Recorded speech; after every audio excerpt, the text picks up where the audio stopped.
Assalamualaikum warahmatullahi wabarakatuh. Perkenalkan, saya Vanda Sativa Julianti, mahasiswi Kajian Administrasi Rumah Sakit, Fakultas Kesehatan Masyarakat Universitas Indonesia, Angkatan 2020. Video ini saya buat untuk menyelesaikan tugas ujian akhir semester dari mata kuliah Kepemimpinan Strategis dan Berpikir Sistem.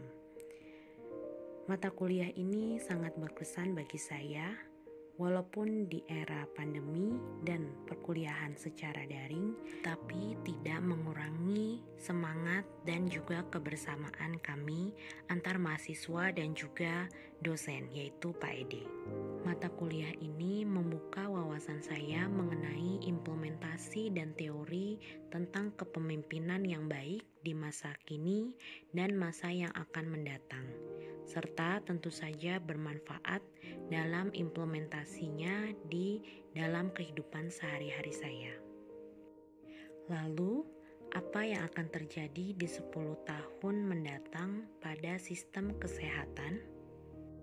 Untuk menjawab pertanyaan tersebut, kita harus tahu dulu apakah itu sistem.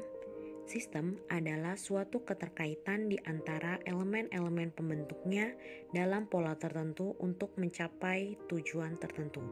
System is interconnected parts or elements in certain pattern of work. Ada dua prinsip dasar suatu sistem. Yang pertama adalah elemen, komponen, atau bagian dari pembentuk sistem. Dan yang kedua adalah interconnection, yaitu saling keterkaitan antar komponen dalam pola tertentu. Lalu, apakah sistem kesehatan? Menurut WHO, sistem kesehatan adalah suatu jaringan penyedia pelayanan kesehatan atau supply side dan orang-orang yang menggunakan pelayanan tersebut atau demand side di setiap wilayah serta negara dan organisasi yang melahirkan sumber daya tersebut dalam bentuk manusia maupun dalam bentuk material. Secara universal, fungsi di dalam sistem kesehatan dibagi menjadi 4. Yang pertama, regulator dan atau stewardship. Yang kedua, sebagai pelayanan kesehatan. Yang ketiga, sebagai pembiayaan kesehatan. Dan yang terakhir, pengembangan sumber daya. Lalu, apakah sistem kesehatan nasional atau SKN? Departemen Kesehatan Republik Indonesia mendefinisikan sistem kesehatan nasional sebagai suatu tatanan yang menghimpun upaya bangsa Indonesia secara terpadu dan saling mendukung guna menjamin derajat kesehatan yang setinggi-tingginya sebagai perwujudan kesejahteraan umum seperti yang dimaksud dalam pembukaan Undang-Undang Dasar 1945. Mulai tahun 2016, tujuan pembangunan berkelanjutan atau Sustainable Development Goals atau SDGs 2015 sampai 2030 menggantikan tujuan pembangunan milenium atau MDGs. SDGs ini berisi 17 tujuan dan 169 sasaran pembangunan yang diharapkan bisa menjawab ketertinggalan pembangunan negara-negara di seluruh dunia, baik di negara maju maupun negara berkembang seperti Indonesia. Lalu seperti apa sistem kesehatan dalam 10 tahun mendatang? Masa depan adalah VUCA. VUCA merupakan akronim dari Volatile, Uncertainty, Complexity, and Ambiguity. Pertama, volatilitás. Volatilitás ditandai dengan munculnya berbagai tantangan baru yang sulit dibaca penyebabnya, seperti adanya pandemi COVID saat ini. Yang kedua, uncertainty atau ketidakpastian, yang menjadi kondisi umum yang suka tidak suka akan menjadi bagian dari keseharian kita di kehidupan sehari-hari. Kemudian, complexity. Di dalam situasi lingkungan VUCA, kita akan kesulitan untuk memahami penyebab dari suatu masalah secara langsung. Interdependensi dan interkoneksi berbagai kejadian bisa menjadi penyebab yang saling mempengaruhi satu sama lain dan mengakibatkan timbulnya masalah yang ada. Dan yang terakhir adalah ambiguity atau membingungkan yang bisa diumpamakan seperti melihat melalui kaca buram yang membuat para pembuat keputusan kesulitan memandang apa yang ada. Ambiguity ini ditandai dengan kesulitan untuk mengkonsepsikan tantangan yang ada dan memformulasikan model solusinya. Lalu solusinya adalah VUCA, yaitu kita menerapkan vision, understanding, clarity, dan adaptability. Pandemi COVID-19 yang masih terjadi sampai hari ini juga merupakan suatu VUCA, yang mana terjadi transisi dari masa PSBB menjadi masa new normal atau adaptasi kebiasaan baru yang tentu saja berdampak pada sistem kesehatan di masa saat ini dan masa yang akan datang. Saat ini, pandemi COVID-19 yang terjadi tentu saja mengakibatkan adanya disrupsi di bidang kesehatan, terutama bidang teknologi yang menuju pada revolusi industri 4.0 yang menggunakan artificial intelligence dan kecerdasan buatan yang merupakan komponen utama dalam membuat perubahan di masa depan. Misalnya dengan penerapan telemedicine dan e-medical record, yang kemudian penggunaan DigiHealth dan juga smartwatch yang bisa mendeteksi tekanan darah serta nadi kita. Kedepannya, negara-negara maju sudah mulai melakukan perubahan yaitu dengan menerapkan Society 5.0 yang berpusat pada manusia dan berbasis teknologi. Yang mana Society 5.0 ini semua teknologi menjadi bagian dari manusia itu sendiri. Internet bukan hanya sekedar untuk berbagi informasi, melainkan untuk menjalani kehidupan.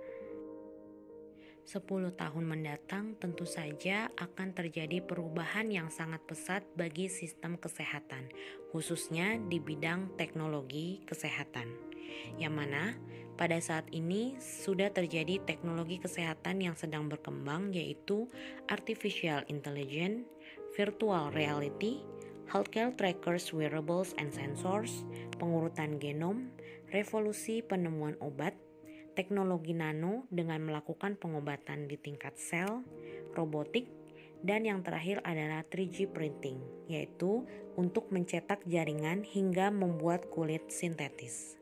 10 tahun mendatang, sistem kesehatan di Indonesia pun pastinya sudah lebih maju dengan menerapkan teknologi terbaru di bidang kesehatan, yang mana pada saat ini pun sudah ada rencana untuk mendirikan rumah sakit asing di Indonesia yaitu Johns Hopkins dan juga Mayo. Perkembangan kedokteran biomolekuler pun juga sudah berkembang pesat dengan perkembangan stem cell dan juga lainnya. Masyarakat pun dituntut untuk tidak gagap teknologi lagi, khususnya akibat adanya pandemi COVID-19 ini.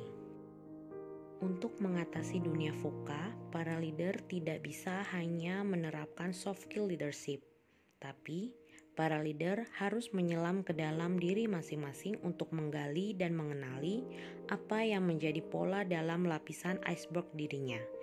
Di dalam organisasi, masalah yang diketahui oleh pemimpin hanyalah 4%, sedangkan 100% masalah tidak diketahui oleh pemimpin.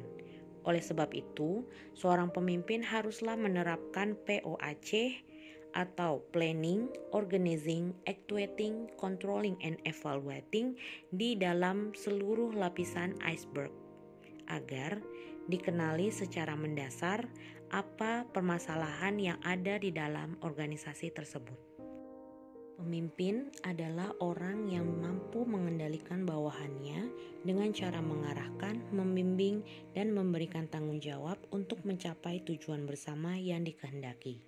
Leader is not a manager and not management. Organisasi rumah sakit saat ini dan 10 tahun mendatang harus menjadi agile organization. Agile organization yang diprakarsai oleh pandemi COVID-19 ini merupakan tipe organisasi yang cekatan, cepat bergerak, dan terjadi di semua tingkatan mulai dari tingkat paling atas hingga paling bawah.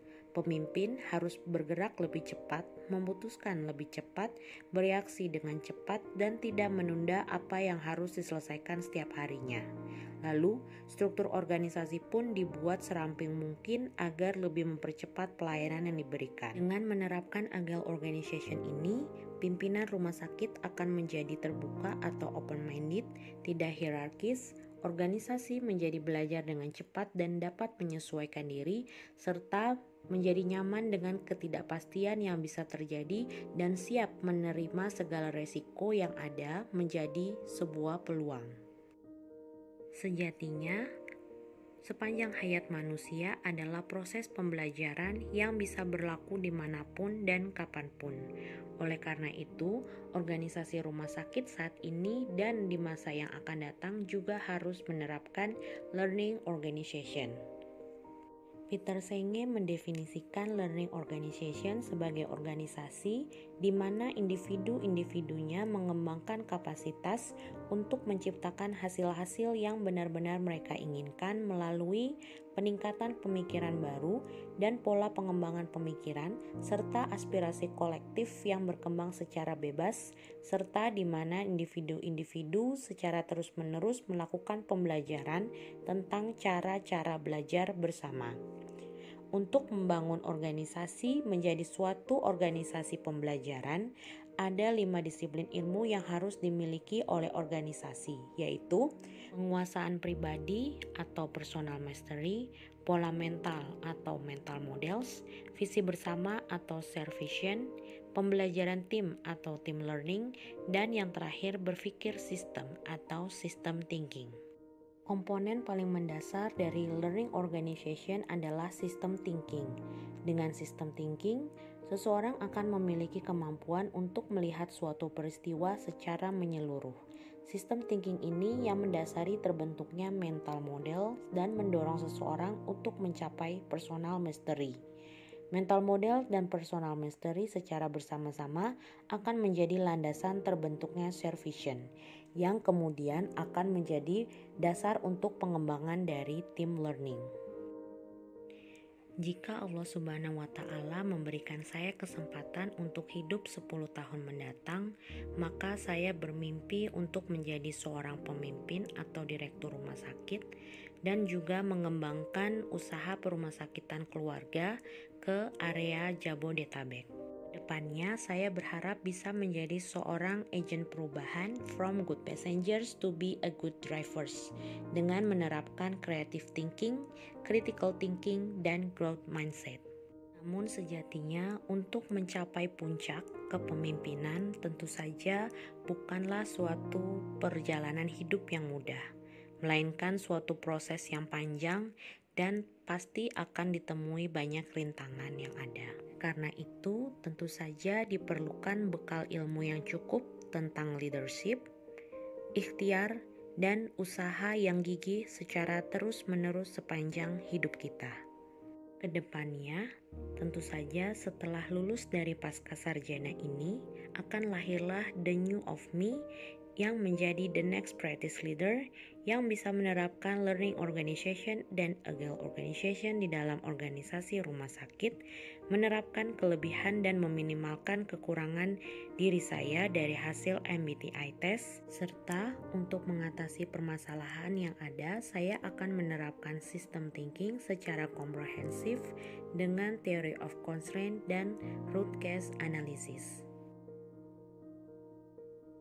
Akhir kata, teruslah belajar sepanjang hidup Anda dengan pengalaman di masa lalu sebagai pembelajaran untuk membawa kebaikan di masa yang akan datang. Pemimpin yang baik, pemimpin yang mampu menghasilkan pemimpin-pemimpin lainnya. Sebaik-baik manusia adalah yang bermanfaat bagi manusia lainnya. Maka, jadilah bola lampu di dalam organisasi yang sinarnya terus berpijar di sepanjang masa. Harapan saya, semoga pandemi COVID-19 ini segera berlalu. Salam sehat untuk kita semua. Wassalamualaikum warahmatullahi wabarakatuh.